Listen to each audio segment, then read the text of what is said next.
بسم اللہ، الحمد للہ، والصلاة والسلام علی رسول اللہ صلی اللہ علیہ وسلم۔ رب اشرح لی صدری ویسر لی امری واحلل عقدۃ من لسانی یفقہوا قولی۔ السلام علیکم ورحمۃ اللہ وبرکاتہ۔ آؤ قرآن سمجھیں آسان طریقے سے، حصہ اول نماز کے ذریعے۔ آج انشاءاللہ سورہ فلق کا مطالعہ ہوگا، جس میں 13 نئے الفاظ ہیں جو قرآن پاک میں 841 بار آئے ہیں، اور یہ بار بار آنے والے الفاظ کا تذکرہ ہے، نہ کہ تمام الفاظ کا۔ اس سبق کے اختتام تک ہم 144 الفاظ سیکھ چکے ہوں گے، بار بار آنے والے، جو کہ 31,638 تک 38 بار آئے ہیں قرآن پاک میں، اور ہمارا ٹارگٹ ہے 78,000 الفاظ تک پہنچنا، جو کہ 4,500 الفاظ سیکھ کے ہم انشاءاللہ اس منزل تک پہنچ جائیں گے۔ اب سورہ کا تعارف لیتے ہیں۔ سورہ فلق اور سورہ ناس کو معوذتین کہا جاتا ہے۔ معوذتین یعنی دو ایسی صورتیں ہیں جو پناہ مانگنے والی صورتیں۔ ہر نماز کے بعد سورہ اخلاص اور معوذتین کو ایک دفعہ، اور فجر اور مغرب کے بعد 3 دفعہ پڑھنا رسول اللہ صلی اللہ علیہ وآلہ وسلم کی سنت ہے۔ حضرت عائشہ رضی اللہ تعالی عنہا سے روایت ہے، رسول اللہ صلی اللہ علیہ وسلم جب اپنے بستر پر آرام فرما ہوتے تو اپنے ہاتھوں میں پھونکتے اور معوذتین پڑھتے، اور ان کو اپنے پورے جسم پر مل لیتے تھے، پھیر لیتے تھے۔ بخاری اور مسلم دونوں میں یہ حدیث ہمارے سامنے موجود ہے۔ قل اعوذ برب الفلق، کہہ دیجئے میں پناہ میں آتا ہوں رب کی فلک یعنی کہ جو کہ صبح کا، یعنی ہر قسم کے شر اور حسد اور جادو سے بچنے کی یہ بہترین صورت ہے جو خود اللہ تعالیٰ نے ہم کو سکھائی ہے۔ ہم میں سے کون ہے جو شرور سے بچنا نہیں چاہتا؟ تو پھر ہم سب کو ان صورتوں کے پڑھنے کا، سمجھ کر پڑھنے کا اہتمام کرنا چاہیے۔ ہاں، تو اسی اہتمام کے ساتھ انشاءاللہ آج ہم یہ سورہ مبارکہ پڑھ رہے ہیں۔ کل کہہ دیجئے اعوذ، میں پناہ میں آتا ہوں، رب کی، الفلق، صبح کی۔ کل کہہ دیجئے 332 بار یہ کلمہ آیا ہے۔ کاف واؤ لام جو ہے اس کا مادہ ہے، جہاں سے نکلا ہے یہ لفظ، پہلے ہم اس کی تفصیل دیکھ چکے ہیں پچھلی سورہ مبارکہ میں بھی۔ اعوذ، میں پناہ میں آتا ہوں، اعوذ، میں پناہ میں آتا ہوں، باللہ، جیسے اعوذ باللہ، میں پناہ میں آتا ہوں اللہ کی، جیسے اعوذ باللہ میں ہم دیکھ چکے ہیں تعوذ میں۔ تو اب ہے اعوذ بربی، میں پناہ میں آتا ہوں رب کی۔ الفلق، صبح۔ الفلق کا لفظ قرآن پاک میں 1 مرتبہ آیا ہوا ہے۔ دعا، احتساب، پلان اور تبلیغ کے ساتھ تصور اور احساس کو بروئے کار لاتے ہوئے آئیے دیکھتے ہیں اس آیت میں کیا بات بتائی جا رہی ہے۔ یاد رہے کہ انسان فتنوں کے حملوں میں، دن و رات کی آفات میں، بعض شر پسند انسانوں میں، حاسدوں میں، وائرسوں میں گرا ہوا ہے۔ اللہ کی عظمت کو محسوس کرتے ہوئے، اس کی ربوبیت کو جس نے آج تک حفاظت دی ہے، اسی سے درخواست کرے آج بھی ہماری حفاظت کرے۔ یا اللہ آج میری حفاظت فرما۔ رب الفلق کے الفاظ پر غور کیجئے، تصور کا پورا استعمال کیجئے۔ صبح کا رب یعنی کس طرح وہ صبح کو لے کر آتا ہے۔ سورج، روشنی کا ڈیزائن، اس کی دوری زمین سے، زمین کی خاص حساب سے گردش، زمین کے اطراف خاص غلاف جو نقصان دہ شعاعوں کو چھان کر مفید شعاعوں کو جانے دیتا ہے، اور دیگر بے شمار انتظامات جو رب نے ہم پر کیے ہوئے ہیں، ہمارے لیے کیے ہوئے ہیں۔ من شر ما خلق، شر سے ان چیزوں کے جو اس نے پیدا کیا۔ من سے، اور شر کا مطلب شر۔ اعوذ باللہ من الشیطان الرجیم، وہاں بھی من کا مطلب ہم نے کیا پڑھا تھا؟ من سے۔ شر تکلیف ایک معنی اس کا ہو سکتا ہے، دوسرا ہے برائی، یعنی اردو میں بھی استعمال کیا جاتا ہے، شرارت، شریر، اشرار، شر پسند، شر انگیز، یہ الفاظ اردو میں بکثرت ہم استعمال کرتے ہیں۔ ما کا مطلب ہے، ما کے اور بھی کئی معنی ہیں، لیکن یہاں مطلب ہے جو، ان چیزوں کے جو۔ اسی طرح جو ہے من کے سے بھی ہم واقف ہیں. اس کا مطلب کون ہوتا ہے؟ خلق پیدا کیا، اس نے پیدا کیا. خلقہ اس نے پیدا کیا.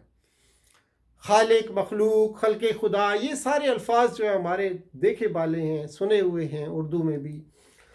دعا تصور احساس کے ساتھ احتساب، پلان، تبلیغ کو بروئے کار لاتے ہوئے آئیے مطالعہ کریں، دیکھیں کیا بتایا جا رہا ہے. من شر ما خلق میں یاد رکھیے شر سے ان چیزوں کے جو اس نے پیدا کیا، یعنی مخلوق کے شر سے، یعنی جتنی بھی مخلوق اللہ تعالیٰ نے پیدا کی اس کے شر سے ہم پناہ مانگ رہے ہیں اللہ تعالیٰ کی. مثلا اللہ نے انسانوں کو اچھے کاموں کے لیے پیدا کیا. مخلوق تو اللہ تعالیٰ نے اچھے کاموں کے لیے پیدا کی، جیسے انسانوں کو اللہ تعالیٰ نے اچھے کاموں کے لیے پیدا کیا. لیکن بعض انسان شر پھیلاتے ہیں، ان کے شر سے ہم پناہ مانگ رہے ہیں. اسی طرح ساری جاندار اور بے جان چیزوں کو اللہ تعالیٰ نے پیدا کیا، اچھے مقاصد کے لیے پیدا کیا. اللہ خوب جانتا ہے کہ اس نے اچھے مقاصد کے لیے ان کو پیدا کیا، لیکن ان چیزوں کے شر سے ہم پناہ مانگتے ہیں کہ ہمیں ان سے تکلیف نہ پہنچ جائے. اسی طرح اور کس چیز سے کے شر سے پناہ مانگی جا رہی ہے؟ من شر ما خلق میں سب چیزیں شامل ہیں، لیکن 3 خاص شرور کا یہاں ذکر کیا گیا ہے، جس میں پہلا ذکر ہے غاسق کا یعنی اندھیرا، دوسرا ہے نفاثات کا یعنی جادو، اور پھر ذکر ہے حاسد کا یعنی حاسد. تینوں میں ایک چیز کامن ہے. کیا چیز کامن ہے؟ سوچئے ذرا، غور کیجئے، کیا چیز تینوں میں کامن ہے؟ تینوں میں انسان کو معلوم، دیکھیں جی، انسان کو معلوم نہیں ہوتا کہ وہ شر کے عملے میں ہے. تینوں صورتوں میں رات کو بھی اسے معلوم نہیں ہوتا، جب سویا ہوتا ہے تو کوئی اس کو تکلیف ہو جائے، کوئی اس کو شر پہنچ جائے اندھیرے کی وجہ سے. نفاسات، جادو کا اسے معلوم نہیں ہوتا کس نے جادو کیا ہوا ہے اس کے اوپر، اور حاسد کا بھی معلوم نہیں ہوتا کہ کون جلنے لگے، کون حسد کر رہا ہے اس سے، بالکل معلوم نہیں ہوتا. تینوں میں ایک چیز یہ کامن ہے کہ اسے معلوم نہیں ہوتا کہ کس شر کے وہ حملے میں ہے. تو اس لیے ان 3 کا ذکر یہاں کیا گیا ہے کہ ان سے پناہ مانگو. باقی بھی چیزیں لیکن اس کا معلوم ہو جاتا ہے انسان کو. ومن شر غاسق اذا وقب، پہلا شر جس کی سے پناہ مانگنی اللہ تعالیٰ کی، اور شر سے اندھیرے کے جب چھا جائے. ومن شر، اور شر سے، غاسق اندھیرا، اذا جب، اذا کے بعد ماضی آ رہا ہے یہاں پہ، وقبہ ایک ماضی ہے، وقبہ چھا جائے یعنی چھا گیا، لیکن اذا کے بعد جب آتا ہے تو اس کا مطلب ہو جاتا ہے جب چھا جائے. روزانہ ہر 12 گھنٹے کے بعد رات آتی ہے. دن ہوتا ہے تو 12 گھنٹے بعد رات آتی ہے. رات میں کمانے کا وقت ختم ہو جاتا ہے، انسان نسبتاً فارغ ہو جاتا ہے، خالی دماغ شیطان کا کارخانہ بن سکتا ہے یقیناً. رات کے وقت اکثر غلط چیزیں اور شرور جیسے خراب ٹی وی پروگرام، خراب قسم کے سینما، کلب، بدکاریاں وغیرہ زیادہ ہوتی ہیں. زیادہ کثرت سے یہ چیزیں ہوتی ہیں.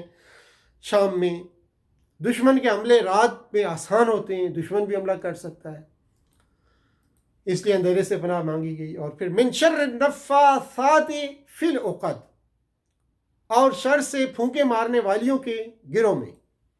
ومن شر، اور شر سے، نفاسہ واحد ہے پھونک مارنے والی، جادوگرنی، نفس جادوگر. نفاسات پھونکے مارنے والیاں، جادوگرنیاں، نفوس جادوگر یعنی نفاسات. ایک بار کلمہ یہ قرآن پاک میں آیا ہوا ہے. ومن شر النفاثات فی العقد، عقدہ واحد ہے، اس کا مطلب ہے گرہ، گانٹھ، اور عقد اس کی جمع ہے گروہ میں. فی العقد گروہ میں. اسی طرح عقد ہے، عقد شادی کی گرہ. فی العقد گروہ میں. دعا، احتساب، پلان، تبلیغ، تصور اور احساس کے ساتھ دیکھتے ہیں کیا مطلب ہے ومن شر النفاثات فی العقد کے. ہر مسئلہ کا حل ہمارے بعض خاندانوں میں ایک بڑا مسئلہ ہے.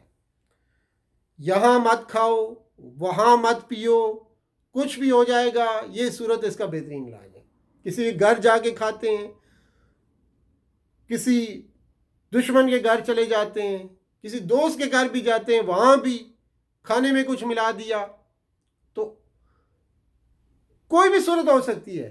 تو یہ صورت اس کا بہترین علاج ہے کہ آپ پہ جادو کا اثر نہیں ہوگا. جادو ایک سخت آزمائش ہے. اچھے خاصے لوگوں کو عقیدہ جو ہے ان کا خراب کر دیتا ہے، یعنی لوگوں کا عقیدہ ڈگمگانے لگتا ہے اس سے، اور وہ اس کے علاج کی خاطر غلط کام کرنے لگتے ہیں. جادو ایک سخت آزمائش ہے. اچھے خاصے لوگوں کا عقیدہ اس سے ڈگمگانے لگتا ہے اور وہ اس کے علاج کی خاطر غلط کام میں مصروف ہو جاتے ہیں، غلط کام کرنا شروع کر دیتے ہیں. ایک اور بھی قسم کے پھونکنے والے ہیں جو روزانہ ہم میں سے ہر ایک کے سر پر رات کو 3 گانٹھ باندھتے ہیں اور پھر پھونکتے جاتے ہیں. 3 بار پھونکتے ہیں، یعنی شیاطین بھی ہیں. ابو ہریرہ رضی اللہ تعالیٰ عنہ سے روایت ہے کہ رسول اللہ صلی اللہ علیہ وآلہ وسلم نے فرمایا، شیطان تم میں سے ہر ایک کی گدی پر، یعنی سر کے آخری حصے پر جب وہ سوتا ہے 3 گریں لگا دیتا ہے. ہر گرہ پر وہ منتر پڑتا ہے، تیرے لیے رات بہت لمبی ہے، پس تو خوب سو.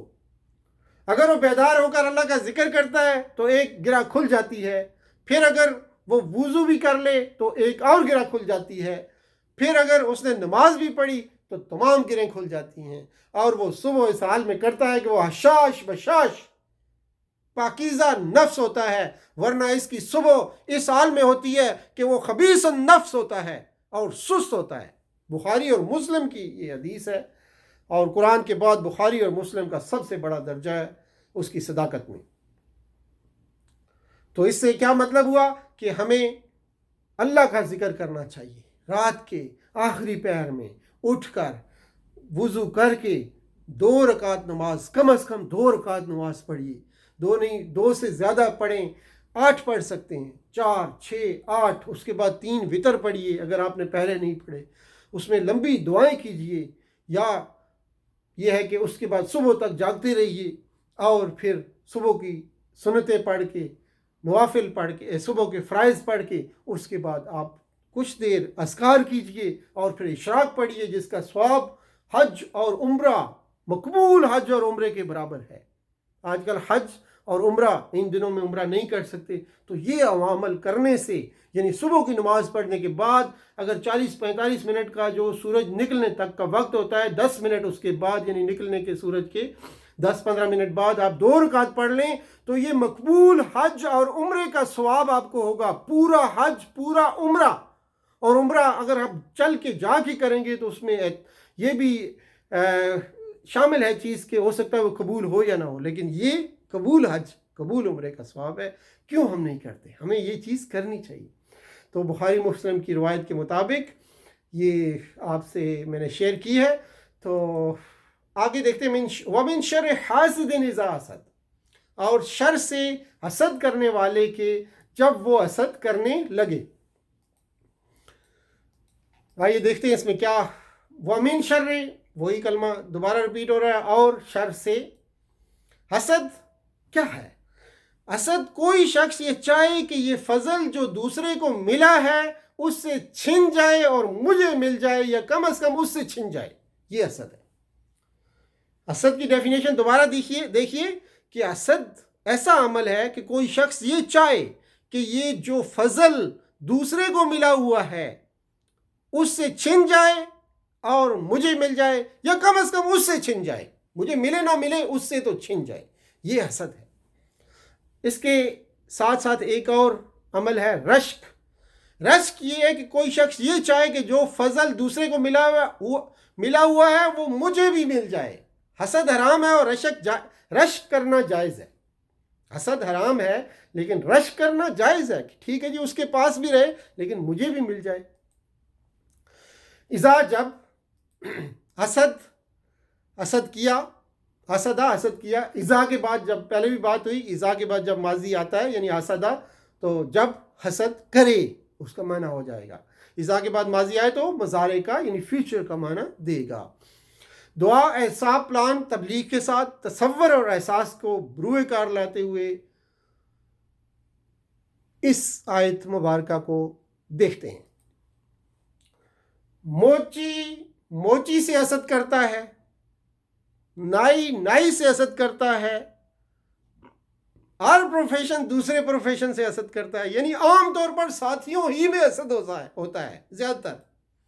حسد کرنے والا یا تو آپ کا نام خراب کرے گا یا نقصان پہنچانے کی کوشش کرے گا۔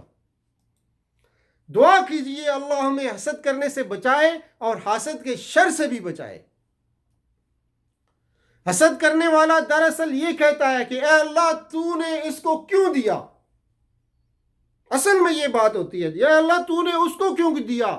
اگر شیطان ہمارے دل میں کسی سے حسد ڈالے تو اس برائی کے لیے دعا کیجئے غائبانہ میں، اس برائی سے بچنے کے لیے دعا کیجئے، اور اس بھائی کے لیے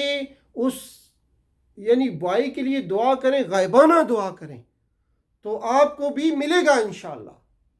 اس کو بھی دیا اللہ تعالیٰ الحمدللہ، تو مجھے بھی عطا کر الحمدللہ، انشاءاللہ آپ کو بھی وہی چیز ملے گی۔ اس صورت کو کیسے ہم اپنی زندگی میں لا سکتے ہیں، احتساب اور پلان کیسے کریں؟ کس طرح رسول اللہ صلی اللہ علیہ وآلہ وسلم کا جو اسوہ مبارک تھا اس ضمن میں غور کرتے ہیں۔ آپ ہر فرض نماز کے بعد تینوں کل پڑھتے تھے، فجر اور مغرب کے بعد 3 بار پڑھتے تھے۔ کون ہے جو محفوظ نہیں رہنا چاہتا؟ آپ میں سے کون ہے جو ان چیزوں سے محفوظ نہیں رہنا چاہتا؟ اللہ کا دیا ہوا یہ فارمولہ استعمال کیجئے جس کے ہاتھ میں ساری مخلوق ہے۔ اگر ہم نہ کریں تو ہمارا ہی نقصان ہے اس میں۔ دعا کے ساتھ کچھ کوشش بھی کیجئے۔ آج خراب انسانوں کا شر اتنا بڑھ گیا ہے کہ کسی ملک میں مسلمانوں کے محلے محفوظ نہیں تو کہیں سارا ملک بھی محفوظ نہیں، ہزاروں بلکہ لاکھوں عزتیں محفوظ نہیں، ان کے مال محفوظ نہیں، ان کے بچے اور ان کی جانیں محفوظ نہیں۔ یہ سارے لوگ مل کر کام کر رہے ہیں۔ کیا ہم اکیلے ہی اپنی دنیا میں صرف قرآن اور نماز پڑھتے رہیں گے؟ کیا ان بڑے بڑے شرور اور منکرات کو روکنے کی صحیح اجتماعی اور تعمیری کوشش میں حصہ نہیں لیں گے جیسا کہ اللہ کے رسول صلی اللہ علیہ وسلم نے کیا؟ اور اسی طرح جیسا کہ آج وائرسز پھیلے ہوئے ہیں، پوری دنیا میں پھیلے ہوئے ہیں، کیا ہم اتنا نہیں کر سکتے کہ اس سورہ مبارکہ کو پڑھ کے اللہ تعالیٰ سے دعا کریں کہ اس شر سے ہمیں پناہ دے؟ انشاءاللہ ہم ضرور کریں گے۔ کیا آپ صرف نماز اور قرآن ہی سکھاتے رہیں گے؟ کیا صحابہ اکرام رضی اللہ تعالیٰ عنہم صرف قرآن سیکھتے تھے اور اپنی نماز اپنی ہی دنیا میں مصروف رہتے تھے؟ بربادی کے لیے صرف یہی کافی ہے کہ اچھے لوگ کچھ نہ کریں، اچھے لوگ صرف اپنی عبادتوں میں مصروف ہو جائیں، یہ ہماری بربادی کے لیے کافی ہے۔ اسی لیے اللہ کے رسول صلی اللہ علیہ وسلم نے فرمایا، تم میں سے جو کوئی منکر کو دیکھے تو اپنے ہاتھ سے بدل دے۔ ہاتھ سے بدل نہیں سکتا تو زبان سے بدل دے، زبان سے بدل نہیں سکتا تو کم از کم اپنے دل میں کڑن محسوس کرے، اور اس کے نیچے ایمان ہے ہی نہیں۔ دل میں بھی اگر نہیں کھڑتا، دل میں بھی کڑن محسوس نہیں کرتا تو اس کے نیچے پھر ایمان کا کوئی درجہ نہیں ہے۔ اللہ تعالیٰ سے دعا ہے کہ اللہ تعالیٰ ہمیں اس صورت کو اپنی زندگیوں میں لانے کی توفیق عطا فرمائے، اور قرآن کو پڑھنے، سمجھنے، غور کرنے، عمل کرنے اور پھیلانے کی توفیق عطا فرمائے، اور یاد کرنے کی توفیق عطا فرمائے۔ سبحان اللہ و بحمدہ، سبحانک اللہم و بحمدک، نشہد ان لا الہ الا انت، نستغفرک و نتوب الیک۔ والسلام علیکم ورحمۃ اللہ وبرکاتہ۔